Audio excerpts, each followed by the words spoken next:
안녕하세요. 정치를 쉽게 풉니다. 정치의 쉽던 대장동 사건을 파보니 국힘당만 나오고 더 파보니 민주당 수박들이 나오고 있습니다. 자, 이것을 다룬 디지털타임즈는 이런 제목을 뽑아놨습니다. 조국과 이재명을 친 건 이낙연이었다.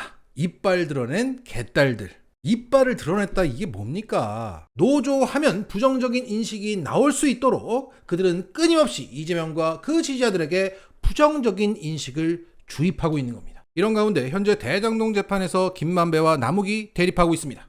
김만배는 진술의 일관성을 유지하면서 남욱의 바뀐 진술의 신빙성을 연일 지적하고 있는 양상입니다. 사실상 진술밖에 없는 대장동 재판에서 진술의 일관성을 잃어가고 있는 남욱의 진술대로 기소하려는 검찰, 남욱의 진술로 이재명을 공격하고 싶은 언론들은 매우 곤란해진 것입니다. 이런 상황에서 검찰과 언론들이 되치기를 시도하고 있습니다. 자, JTBC 단독이 나왔죠. 우린 이재명과 운명을 함께할 수밖에 없다고 김만배가 나한테 회유를 했었다. 자, 여기에 살을 좀 더 붙여서 오늘 조선일보는 보다 자세한 내용을 전했습니다. 대장동 논란이 본격화되었던 작년 10월 12일 당시 미국에 있었던 남욱에게 JTBC 기자가 대장동 지분에 대해서 물었더니 남욱은 이렇게 말했다. 이 부분의 진실은 유동규와 김만배 그들만이 알고 있을 것이다. 두 분이 진실을 밝혀야 된다고 생각한다. 자, 이러한 인터뷰가 방송된 뒤에 김만배가 남욱에게 카카오 보이스톡으로 전화를 걸어와서 우리는 이재명 성남시장과 한 배를 탔는데 네가 그렇게 언론 인터뷰를 해버리면 어떡하느냐 라는 취지로 다그쳤다. 이후 남욱은 10월 16일 귀국길에 인천공항에서 JTBC 기자와 만나서 그 CR 발언을 한 것이다. 12년 동안 이재명에게 얼마나 많이 로비 시도를 해봤겠나. CR도 안 먹힌다. 그리고 조선일보는 이런 부연 설명을 해놨습니다. 당시에 막 이재명 대표가 대선 후보가 되던 때였다.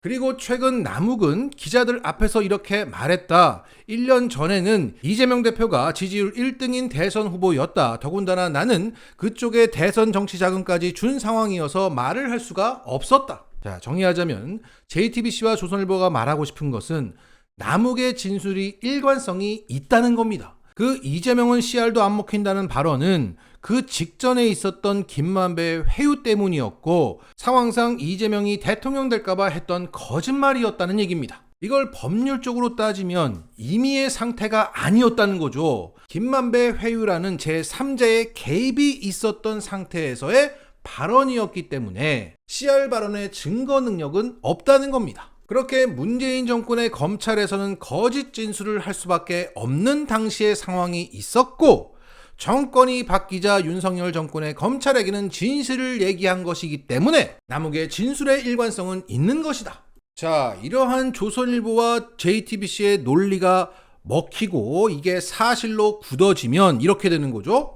김만배가 지금 대장동 재판에서 남욱의 진술 신빙성을 연일 지적하고 있는데 그건 김만배가 여전히 이재명과 한 배를 타고 있기 때문에 저러고 있는 것이다. 따라서 김만배의 진술 증거 능력은 없고 남욱의 진술의 증거 능력은 있게 되는 겁니다. 하지만 현재 쟁점이 되고 있는 김만배의 회유 여부는 증명하기가 쉽지 않습니다. 그 회유는 일반 전화가 아닌 카카오 보이스톡을 통해서 이루어졌기 때문에 기록이 남아있지 않습니다. 따라서 여전히 남욱의 일방 주장밖에 없는 상황입니다. 이후 김만배가 여기에 대해서 반박하거나 인정하거나 뭐 하겠죠. 자, 저는 여기에 대해서 설령 김만배의 회유가 있었다고 하더라도 그게 남욱의 CR 발언에 영향을 미쳤다고 하는 것은 너희들의 뇌피셜에 불과하다는 생각입니다. JTBC가 대장동 지분에 대해서 묻자 남욱이 유동규와 김만배를 언급했더니 김만배가 야, 이재명 시장과 한 배를 탔는데 그렇게 얘기하면 안 되지 라고 다그쳤다는 거예요. 그렇게 다그쳤던 이유는 자신을 언급해서가 아니라 유동규를 언급했기 때문입니다. 야, 우리가 이재명 시장과 한 배를 탔는데 이재명 사람을 얘기하면 안 되지 라는 거예요. 그런데 이런 사실이 있습니다. 작년 10월 남욱은 귀국 후에 검찰에서 조사를 받았습니다. 거기서 검찰은 과거 남욱이 자필로 작성한 메모지에 대해서 물었어요. 그 남욱의 자필 메모에는 천화동인 1호 지분이 김만배와 다른 사람이 가지고 있다고 적혀져 있습니다. 이것은 뉴스타파가 확보한 2021년 10월 19일자 남욱에 대한 검찰의 신문 조서입니다. 검사가 남욱에게 묻습니다. 피의자는 천화동인 1호 옆에 화살표로 해서 다른 사람으로 기재를 했는데 맞나요? 네, 제 글씨가 맞습니다. 다른 사람이 누군가요? 유동규입니다. 유동규의 이름을 기재하지 않은 이유는 무언가요? 혹시 다른 사람이 볼까 봐서요. 자, 남욱은 2021년 10월 19일 검찰 조사에서 일주일 전 JTBC와의 인터뷰에서 한 말과 똑같은 말을 했던 겁니다. 그 사이에 있었다고 하는 김만배의 회유대로 진술하지 않았던 겁니다. 자, 타임라인 순대로 다시 한번 정리하자면 2021년 10월 12일 남욱은 JTBC와의 인터뷰에서 유동규와 김만배에게 지분이 있다고 말합니다. 그리고 난 직후에 이재명과 한 배를 탔는데 그렇게 말하면 안 되지 라는 김만배의 회유가 있었다고 합니다. 그리고 10월 16일 남욱은 이재명은 씨알도 안 먹혔다는 12년간의 소회를 말합니다. 그리고 10월 19일 남욱은 검찰에서 유동규와 김만배에게 지분이 있다고 진술합니다. 결국 김만배의 회유가 있었는지 없었는지는 현재로서는 모르겠으나 김만배의 회유가 남욱에게 먹히지 않았다는 것은 확실합니다. 그래서 지금 조선일보와 JTBC가 떠들고 있는 김만배의 회유가 먹혔기 때문에 그 CR 발언을 했다는 것은 뇌피셜에 불과합니다.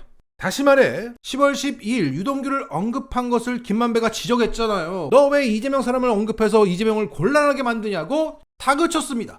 만약 그것이 먹혔다면 10월 19일 검찰에서는 유동규라고 말하지 않았어야 되는 거 아닙니까? 더욱이 남욱은 당시 이재명이 대통령 될까봐 두려워서 문재인 정권에서는 이재명을 공격하지 않아왔다가 윤석열 정권이 되자 진실을 말하게 된 것이라고 항변하고 있습니다. 그런데 작년 10월 19일 남욱은 유동규에게 지분이 있다고 말하면서 사실상 이재명을 공격했습니다. 결국 남욱은 김만배의 회유에 넘어가지 않았다는 것이 증명되고 있습니다. 남욱은 이재명이 대통령 될까봐 두려워하지 않았다는 것이 증명되고 있습니다. 이거 어떡할 거야? 빨리 설명해. 자, 떠드는 건 자유인데 이 부분을 꼭 설명하시고 앞으로 가시고 떠들었으면 좋겠습니다. 특히 JTBC, 중립의 탈을 쓰고 정치하고 있는 이 JTBC에 이 부분을 설명하세요. 그리고 검찰, 종이 박스 이것도 제대로 수습도 안 하고 어물쩍 넘어가고 그 유동규에게 종이 패티시가 있다는 거야 뭐야. 그리고 제대로 된 물증에 합치고 내놓은 게 그 우편물 내용 증명? 우편물 소인? 아니 과거 지들끼리 주고받은 우편물 봉투에 그 5페이지짜리 문건이 들어가 있었다고 서로 말만 맞추면 지금이라도 얼마든지 조작이 가능한 걸 물증이라고 내놓고 말이야. 휴대폰 위치 추적, 이메일, 계좌, CCTV, 하다못해 지문, DNA 뭐 이런 거 없어? 게다가 이렇게 진술에만 의존할 거면 제대로 짜오던가. 이걸 두고 빈수레가 요란하다고 하는 겁니다. 아우 시끄러워 죽겠어. 그냥 나라가 지금 망하게 생겼는데 말이야. 지금 언제까지 이걸 할 거야. 저는 이재명의 지지자임에도 불구하고 언제나 설득될 준비가 되어 있습니다. 제발 설득 좀 해줘. 자, 정리하겠습니다. 대장동 법정에서 그들의 기대와는 다르게 김만배가 남욱을 박살을 내고 있습니다. 이러면 나가리다 이렇게 판단한 검찰과 언론의 반격의 카드가 김만배의 회유였던 겁니다. 김만배는 그때부터 이재명과 한 배를 타고 있어서 지금 이러고 있는 거야. 그리고 남욱은 그때 김만배의 회유에 넘어가서 이재명은 씨알도 먹히지 않는 발언을 했었던 것뿐이야. 그래서 김만배의 진술 증거 능력은 없고 남욱의 진술 증거 능력은 있다. 그런데 같은 시기 남욱은 유동규를 범인으로 지목하면서 이재명을 공격했다. 이재명 사람 유동규를 언급하는 것조차 이재명에 대한 공격이라고 생각했던 시기에 남욱은 이재명 사람 유동규를 범인으로 지목했다. 이것은 김만배의 회유가 먹히지 않았다는 얘기고 이재명이 대통령 될까봐 두려워서 문재인 정권에서는 이재명을 비호했었다는 지금의 남욱의 진술이 허위라는 증거다. 따라서 남욱 진술의 일관성이 있어 보이게 하려는 그들의 되치기는 실패했다. 이제 대장동은 검찰과 언론 그리고 민주당 수박들의 무덤이 되어가고 있다. 마치겠습니다.